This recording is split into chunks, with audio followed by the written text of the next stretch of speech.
Hai adik-adik, sekarang kakak akan membacakan sebuah cerita yang berjudul Ada Singa di Dalam Dirimu. Di tempat kering yang berdebu, di mana pasir bersinar keemasan, berdirilah batu yang amat besar menjulang dan tua. Dan di bawah batu itu, di sebuah rumah yang mungil, hiduplah tikus coklat yang paling kecil, paling pendiam, paling lembut. Ia amat sangat kecil, begitu mungil, sehingga tak ada yang memperhatikannya sama sekali. Ia terinjak dan terduduki dan terlewatkan untuk berbagai hal, terabaikan dan terlupakan. Aduh, ya, hidup tikus itu amat keras.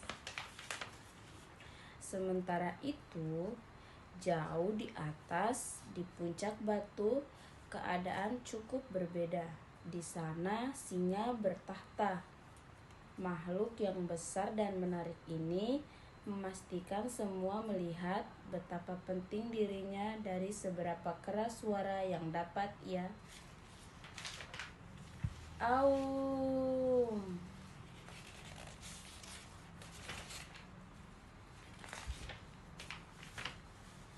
Ia adalah kepala kawanan. Ia tegas dan keras. Ia senang menunjukkan kepada semuanya kalau ia terbuat dari bahan yang kuat. Ya, semua terkesan oleh raja kucing yang hebat ini. Andai saja, pikir tikus, aku bisa menjadi seperti itu. Lalu, pada suatu malam yang gelap, di tempat tidur mungilnya, ide terpintar muncul dalam pikirannya. Ia melompat dari selimutnya dan mengepalkan cakarnya. Aku tahu, katanya, yang aku butuhkan adalah sebuah aum. Maksudku, bagaimana kalau tikus ini yang punya cicitan terpelan menjadi lebih banyak? Dan sedikit berkurang lemahnya. Ya, ia masih akan menjadi tikus berbulu coklat yang termungil. Tapi ia akan berteman dan bergabung, lalu hidup akan menjadi indah. Ya, pikir si tikus, aku harus menemukan caranya. Aku akan belajar bagaimana mengaum. Aku akan mempelajarinya sekarang. Tapi, ya ampun, cuman ada satu makhluk yang bisa mengajarinya hal ini.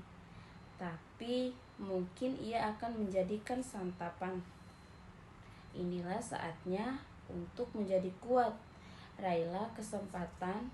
Lagi pula merasa kecil selamanya itu waktu yang amat lama.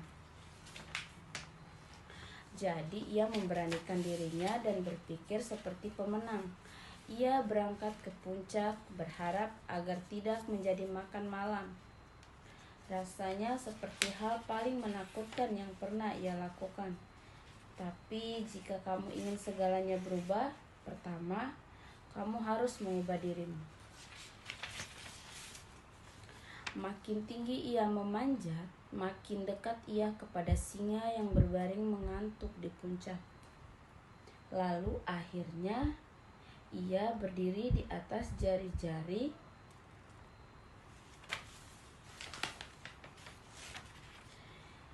hidung. Ahem, maafkan aku, bangunlah Tuan Singa. Anda kedatangan tamu. Cicit, Tuan Singa, maksud kedatanganku adalah Cicit. Apakah Anda bisa mengajarkanku mengaum? Keheningan menerpa dataran yang kemilu itu. Singa membuka matanya dan meniup surainya. Waktu bergerak melambat. Ya, rasanya seperti seminggu. Lalu ia membuka mulutnya dan mengeluarkannya. Hi.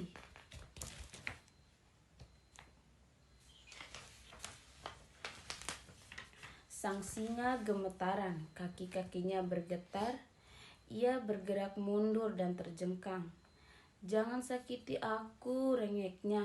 "Oh, tolong bersikap baiklah." Wah, astaga, singa ini takut pada tikus. "Jangan cemas," tikus mencicit. "Aku adalah teman, bukan musuh. Mari kita bermain bersama. Kita akan bergembira ya." Itu adalah momen yang ajaib pastinya. Ketika tikus sama sekali tidak merasa kecil lagi. Ia telah menemukan suara sejatinya dan belajar untuk mengeluarkan pendapat. Dan untuk itu, kamu tak perlu mengaum dan berteriak. Sejak hari itu dan seterusnya, keduanya pun berteman. Mereka makin menyukai batu itu, karena sekarang batu itu menjadi tempat berbagi si tikus, walaupun tetap kecil merasa besar dalam pikirannya. Dan singa, ia masih mengaum tapi dengan tawa sebagai gantinya. Hahaha. Ya, hari itu mereka berdua belajar bahwa seberapapun besar diri kita, semua pasti memiliki tikus dan singa di dalam diri. Bye-bye.